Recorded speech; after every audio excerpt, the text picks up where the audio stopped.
This guy has done everything possible, much worse than I ever thought, ever. The day after he was elected, I said, well, give him a chance. You never know, you'll see. But he's worse than I ever could have imagined.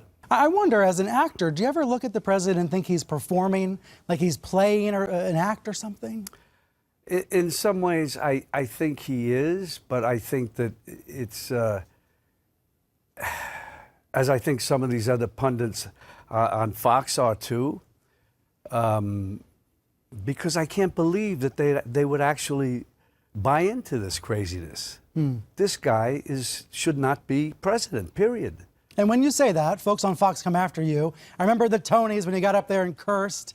A lot of criticism of you. Fuck 'em. Okay, well, you know, this is cable, so it's not an FCC violation, but it is still a Sunday morning. Well, I do wonder why you choose to go that way. Let me say something. Why do you choose to go that way? We are at a moment in our life, in this country, where this guy is like a gangster. He's come along and he's said things, done things we say over and over again.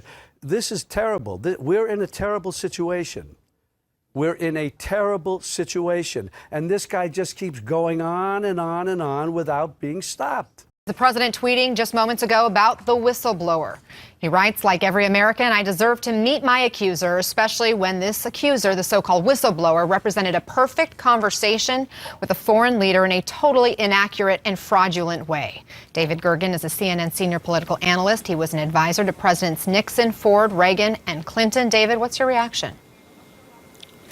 Well, first of all, Anna, I think that there's one point the Republicans are right on. It was a mistake by Congressman Schiff to take that phone call and to elaborate on it and to create a narrative that could then be mocked and pointed fun at. I just think it didn't work and it was a mistake. Having said that, it's nuts for the president to be talking about treason in this environment. He said the other day, he would, basically suggested at a breakfast that whoever this was a spy and ought to be, the implication was we ought to execute that person.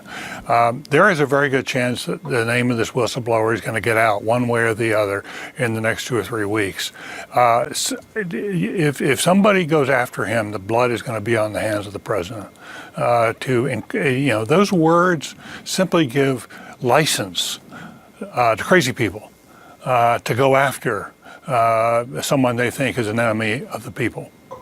And you referenced this other tweet that the president had that talks about Adam Schiff, and I'm just going to quote again. Yes. His lies were made in perhaps the most blatant and sinister manner ever seen in the Great Chamber. He wrote down and read terrible things, then said it was from the mouth of the President of the United States.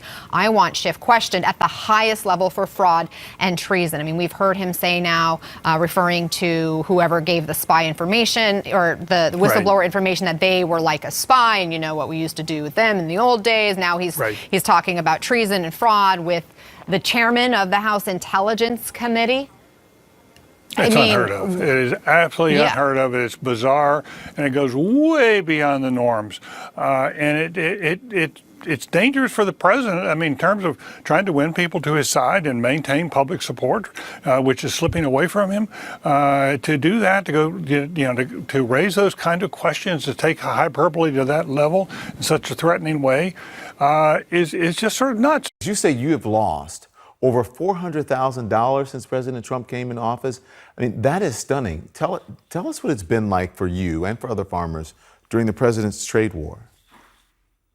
Well, every time we think the market stabilized, I sold a lot of grain last year at harvest for $5.70, and that was at a loss, and I felt bad doing it, but I didn't have any room for it.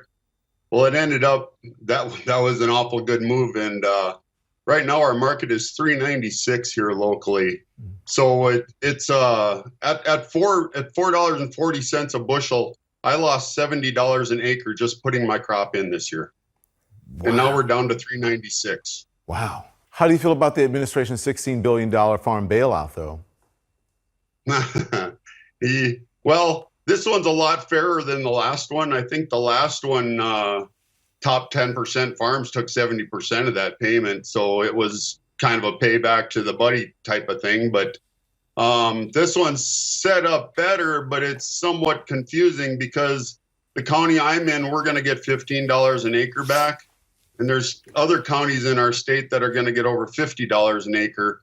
So it just seems odd why the difference in the amount that you're going to get. Yeah. We're all taking a hit. Yeah. Listen, I know you're not a politician. You may not be that political, but if I can ask you a question about the political perspective here. Farmers and other rural voters are a big part of the president's base. Now, you didn't vote for President Trump in 2016, but from conversations you are having with other folks, do you think the president is in danger of losing any of that support in 2020? Well, if he doesn't lose 100% of it from the Farm Belt, then people are kind of crazy, because this is not going well for farmers at all. I mean, some of them are trying to be faithful because they made that decision and voted for him. But I'd have to say in the back of their minds, they're just not very happy right now. Sears is in trouble, closing thousands of stores and losing billions of dollars. But once upon a time, Sears transformed the way Americans shopped. Back in the late 1800s in Minnesota, Richard Sears was spending his days as a railroad station agent, until one day, he sold some watches from a local jeweler and realized he was really good at selling. So in 1886, he started a mail-order company, the R.W. Sears Watch Company, and eventually hired a watchmaker, Alva C. Roebuck. And in 1893, Sears, Roebuck & Co. was born. Sears then became a very successful mail-order catalog company. This business model broke the mold. Remember, most Americans were living in small towns with access to only a few stores. They often made their own clothes and furniture, or did without. Sears' early catalogs only featured watches and jewelry, but soon, these catalogs were more than 500 pages long. People could buy anything from shoes, wagons, stoves, and musical instruments. Sometimes, people even bought their homes directly from Sears. And because Sears bought in bulk, the company was able to charge customers lower prices. In 1925, Sears opened its first retail location in Chicago. And it wasn't just retail. Sears had a radio station, a mortgage business, a credit card. Sears was everywhere. Annual sales hit $1 billion in 1945. The next year, sales doubled. Once Americans started to move to the booming suburbs after World War II, Sears began investing to help build malls. By 1970, Sears was considered untouchable by its rivals. But not all stories have a happy ending. As the 20th century came to a close, so did Sears' reign.